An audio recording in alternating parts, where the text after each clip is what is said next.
Good afternoon. I'm out here in the beautiful rain.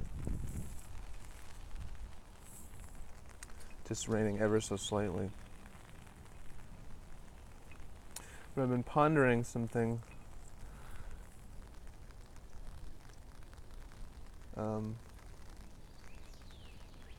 about Advaita non-duality and the teachings of Sri Nisargadatta Maharaj.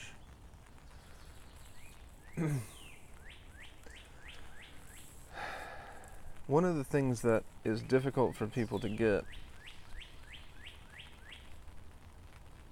about spirituality, about enlightenment, is that it isn't something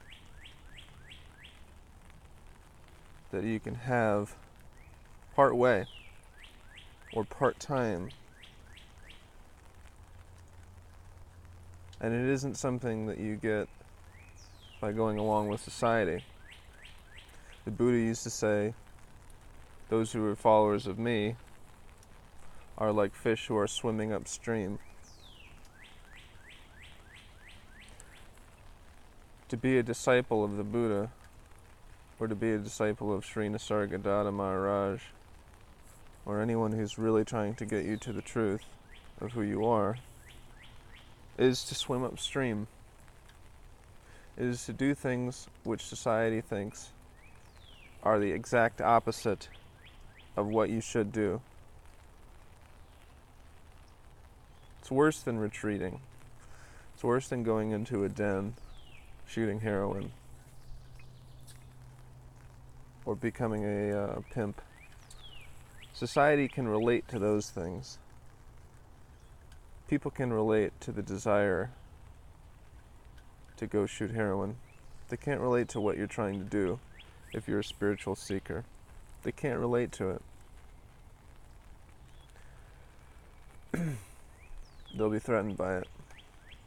And it's funny because as a spiritual seeker, you know very well that your behavior, as a rule, is an attempt at all times to be as non-threatening as you can be, because you love the idea of non-violence, you love the message of Gandhi, you love having a simple life without many things, but people are threatened by you.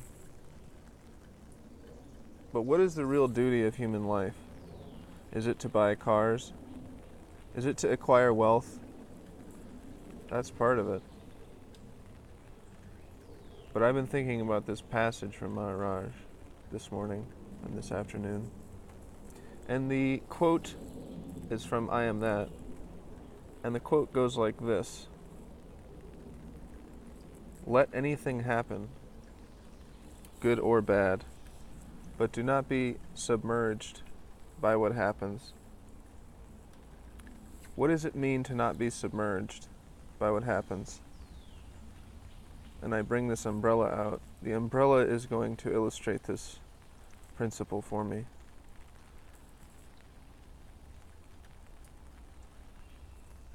Our true duty in life is not to make things happen. It's not to force things to happen. It's not to grind our gears, grind our teeth, trying to make things that don't want to happen, or to force things into place, to force a square peg into a round hole. Our job as humans is to be, and to be there for what happens. So we are allowing things to happen. We are not making things happen. But in the process of this, good things may happen and bad things may happen. But our job as spiritual seekers is not to be submerged by what happens, as Maharaj said in the English translation of his native tongue, which was Marathi.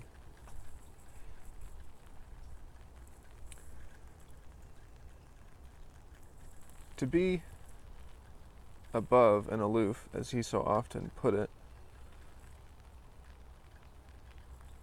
to not be submerged by what happens, is not a retreating,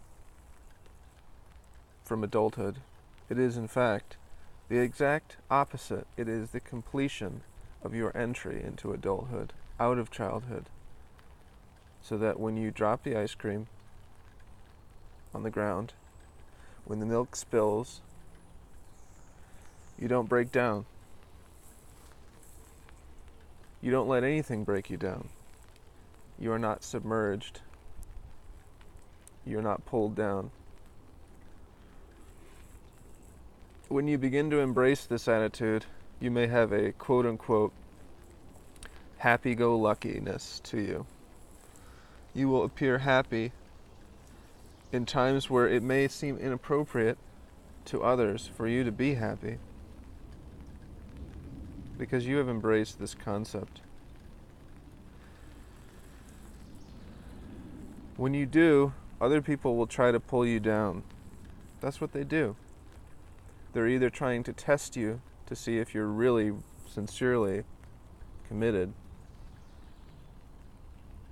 or if you're just pretending, or they're trying to pull you down into their drama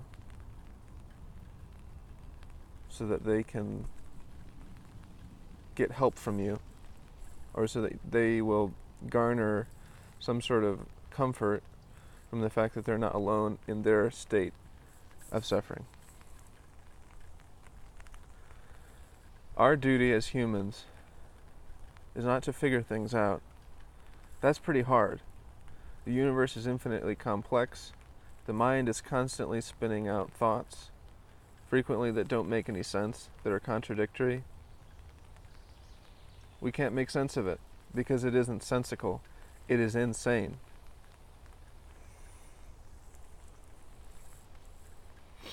To be human and to be here is to be insane. That's what Nityananda said, Sri Bhagavad Nityananda. Nobody here is sane, because we're all captured by the mind, and the way that it works is, today I'm happy, tomorrow I'm sad, and it can never relax. In each moment it presents us with a problem that can't be solved, with an issue that has to be attended to, an issue that is not ours to attend to, that has been imposed on us by forces that we don't control.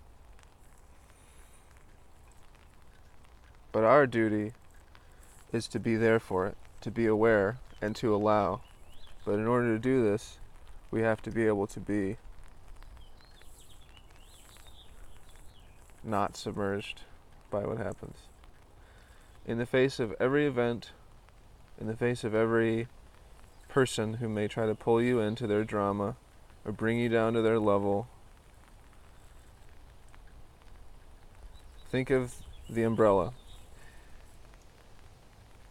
What you do when you don't allow yourself to be submerged by things is you're simply opening an umbrella to the rain and saying, I have the option to observe the rain without being directly affected by it.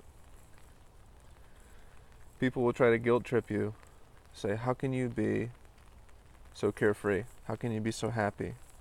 Look at what's going on all around you. People are dying.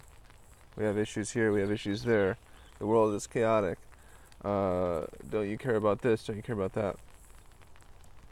I do.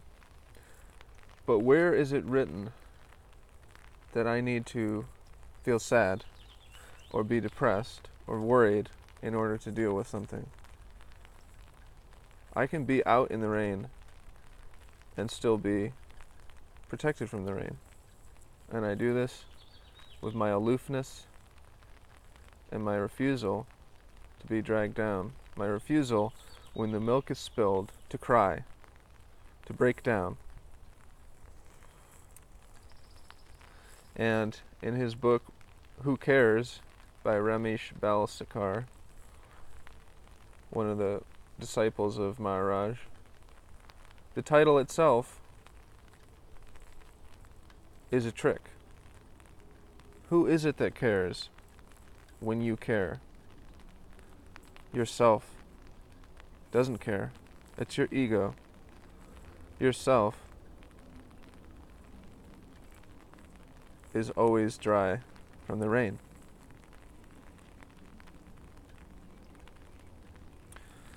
One of the stories that's in one of the books of transcribed lectures from Sri Nisargadatta Maharaj describes someone literally coming in from the rain with an umbrella. Maharaj says to him something along the lines of, I am always free from the rain. I am never wet. I am never affected by the rain. The self, like the sun, is always radiantly shining, does not ever get wet. But the ego and the thoughts and the pull from your peers to join the ranks of sorrow, to join the ranks of those who are following the mind as it goes up and down and up and down and riding the roller coaster of the mind, is strong. The mind is infinitely capable of presenting us with issues and problems that appeal to our worst qualities, and that is sometimes in Hinduism called the illusion of Maya. It's not that problems don't exist, it's that we don't have to be completely transfixed and obsessed with them in order to acknowledge them, deal with them, and allow them. And when you realize this and begin to live this way, it's like being reborn, and you get yourself back, and suddenly the world is yours again.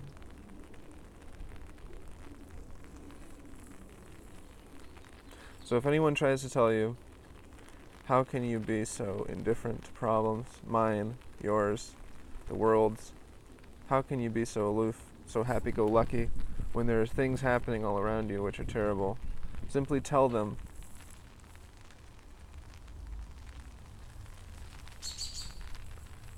I'm only putting up an umbrella to the rain. I still know the rain is there. I'm choosing simply not to get wet.